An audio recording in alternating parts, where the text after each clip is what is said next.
As Emmanuel Macron outlined his priorities for the year, foreign policy featured high on his agenda.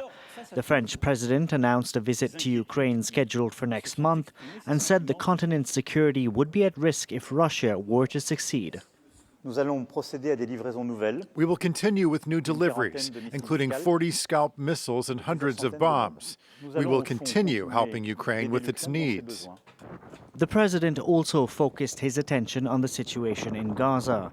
While he addressed Paris's efforts in working towards a ceasefire and sending aid to the enclave, he announced a national homage for French victims of the Hamas attacks for the 7th of next month.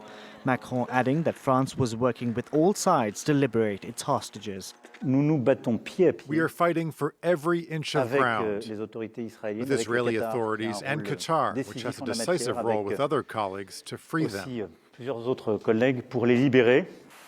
The French president said France didn't take part in the recent US-led strikes on Houthi targets in Yemen to avoid the conflict in the Middle East from blowing up. France decided not to join the coalition that conducted preventative strikes against Houthis on their soil. Why? Because we have a posture which avoids all escalation.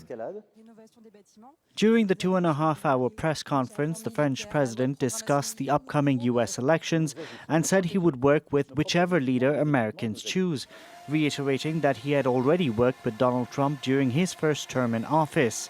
Macron also touched on current tensions between China and the United States and stressed the need for a stronger Europe that's less dependent on Washington.